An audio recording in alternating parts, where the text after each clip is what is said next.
So a Democrat with a Nazi tattoo is about to win. He is the leading candidate in an election, and Democrats are flat out defending him. He even actually got more popular in his own party for having the tattoo. So what's happening here? I thought that the Republicans were the Nazis and the bad guys. What are Democrats doing? Well, here is Scott Jennings destroying the entire panel, who again are trying to justify the facts that the Democrats are going to vote for a guy with a Nazi tattoo. Take a listen. But at this point, if he moves forward, Democrats aren't winning the seat. I hate to break the news to you, but he's winning the primary by 30 points. Well, I think that's why he needs to get out. Getting a Nazi tattoo made him more popular. I don't think it made him more popular among Democrats.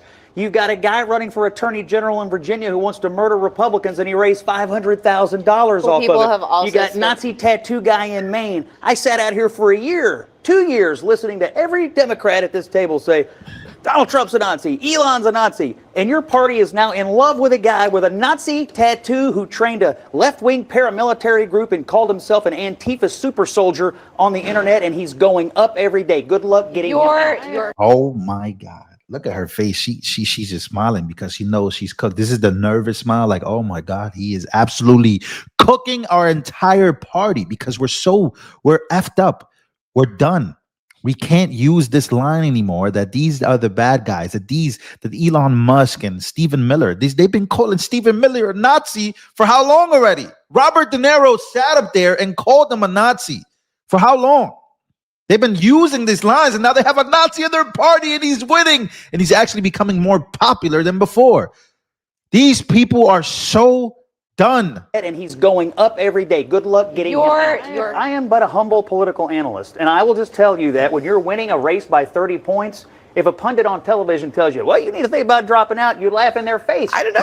This is a year out. I feel like Democrats, the race. I want Democrats to be who they are. This is who they are. This is not who they are. No, it is not. Hold on. You're saying that Democrats are Nazis? I'm saying it's very on brand right now. Sorry. Very on brand. Hold on 1 second. Hold on, Scott. Really, like, are you suggesting that, like, a person who wears a Nazi tattoo because he was in the military or whatever is representative of the entire Democratic Party? Is that the... I'm only reading the polling, Abby. Because he was in the military? I mean, they're not even disavowing it. They're not even like actually standing up to the guy. Like, hey, we found what you've done. But here's the crazy thing about it. The attorney general, right? That guy, Jay Jones, that is apparently also leading his race. He hasn't even stepped down. And he said that he wishes to piss on graves of Democrats.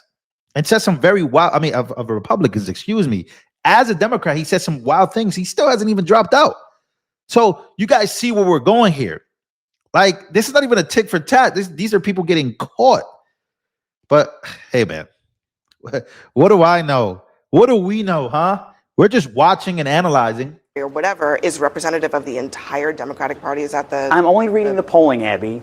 When all this story broke and he started talking about it, he literally got more popular. He's beating the incumbent governor of Maine by 30 points. You realize that he's running in one state, in Maine, and you're also saying that because of that, he's representative of the Democratic Party. You said this is who they are. Who's they? Look at the polling. Look at the energy. This is not about the polling. This is not about the polling. This is who they want. Bernie Sanders wants him. The beating heart of the Democratic Party, where their energy is, wants the Nazi tattoo guy. That's what they want. 75% of... I think if this country is about anything, it's about understanding that every person, me, you, everybody else, has gone dark moments in our history, and we go on. So you're standing. Oh my God, he is standing by his endorsement. These people are hypocrites. Look at this. Look at what they're saying. They have spent generations saying that Trump is a racist, that what he's done, he's the worst. And even if that stuff were true, which a lot of it is just BS, right? But let's just say it were true. Why can't they have the same energy if Trump was?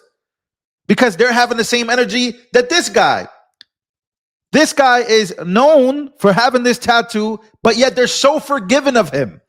You see the hypocritical, how hypocritical these people are. These people are so bad. I mean, this guy's the biggest sellout.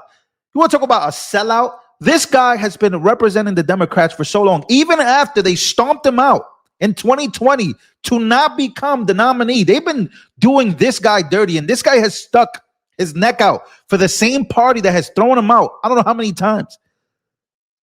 And now he is backing a Nazi, or a guy with a Nazi tattoo, excuse me. Because I'm not as crazy as the Democrats. He has a Nazi tattoo. It's been proven, right? They've been doing a whole bunch of dissecting of his tattoo, of who he is, what he's done, what he's backing. And it looks like you would think that Democrats would denounce the guy, but they haven't. In fact, they're standing and they're doubling down, which is cool. Double down if you want. Free speech in America. Do what you do. But don't then turn around and call these people, the Republicans, the right-wingers, that they're the ones that are Nazis, because you obviously love them. You freaking hypocrites. You've been caught up now. You're done. You're cooked. There's gone dark moments in our history, and we go on. So you're standing by your endorsement? Absolutely. Hold on, Bernie Sanders isn't the head of the Democratic Party. I think he's not. Absolutely not. Don't even. Where's the energy? Chuck Schumer. Where's the energy of the party? Here is what I will tell you. Schumer Scott wants Mills. Scott, Sanders wants this guy, and he's winning by 30. Let me tell you, this when polling happens, reflecting he is totally the unknown. entire party. Listen, I understand you don't want to have this guy, and I wouldn't either. He is a totally unknown guy, comes out of nowhere. He's got the full support of the left-wing, progressive Sanders wing of the Democratic Party. And like everybody he's beating is who supports Bernie Sanders? Yes. Look at the polling. And here's the most important thing. He's beating the incumbent governor of the state by 30 points. This isn't happening in a vacuum. People are comparing an establishment figure like Mills and this insurgent left-wing radical like Plattner, and they're like, you know what? We'll take the Nazi tattoos. It's fine. And I think look, it may be early, but people are following this race, and the polling is pretty clear. It's not that close. Look, he doesn't answer to you. I mean, I wish he did, and I wish you were in charge. He answers to the energy base in your party, and right now, the energy is behind these left-wing, progressive kinds of candidates. This is who they want. We're talking about this. This is who they want. That is who they want. Even Elon Musk was like, Elon Musk actually reposted this from Scott Jennings, basically saying, because, Elon Musk was one of the people who, again, they called the Nazi for, I don't know how long they've been trying to call him that. Here is Robert De Niro actually calling Stephen Miller a Nazi. So again, there is so much hypocritical nonsense about these Democrats today. But the proof is in the pudding. We've been hearing this language from them for so long that now they've turned to that. They have turned into that. Here is Robert De Niro absolutely defaming the name of Stephen Miller. He will not. We see it all the time. He will not want to leave. He set it up with his. I guess he's the Goebbels of the cabinet. Stephen Miller. He's a Nazi. Yes, he is. And he's Jewish. And he should be ashamed of himself. He's a Nazi and he's Jewish. Meanwhile, your party is endorsing a guy with a Nazi tattoo. You know what? This is why the polling is where it's at. Because I just think that there's a separation now.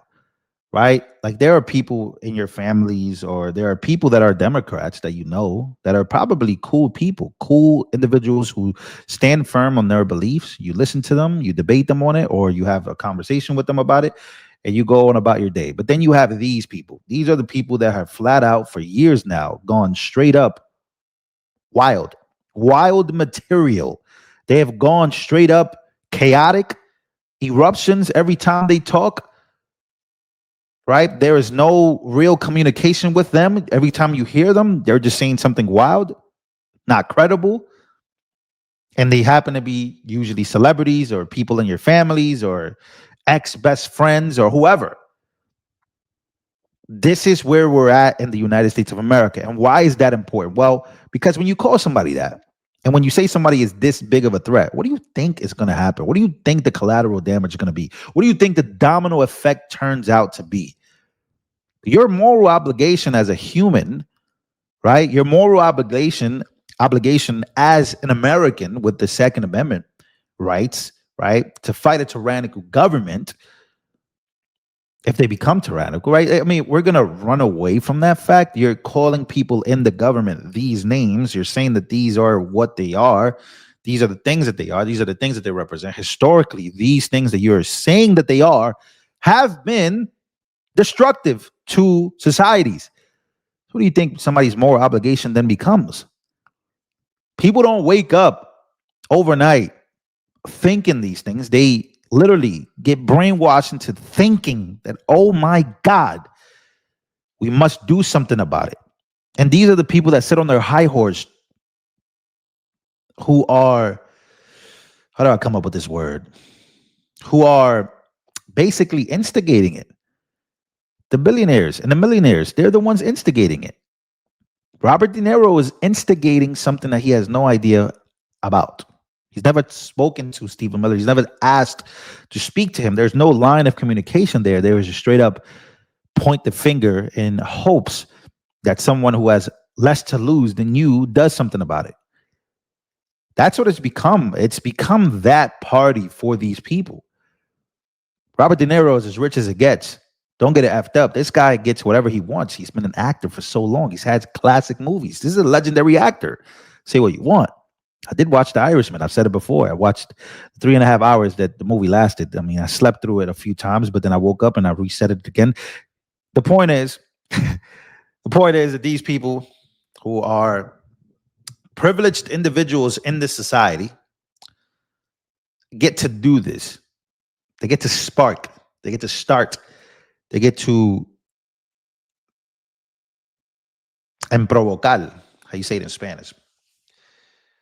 Provoke. There you go. That's the word I've been looking for. They get to provoke these individuals who, again, feel that it is their obligation morally to go and do something about the bad guys. So this is where we're at. This is where we're at.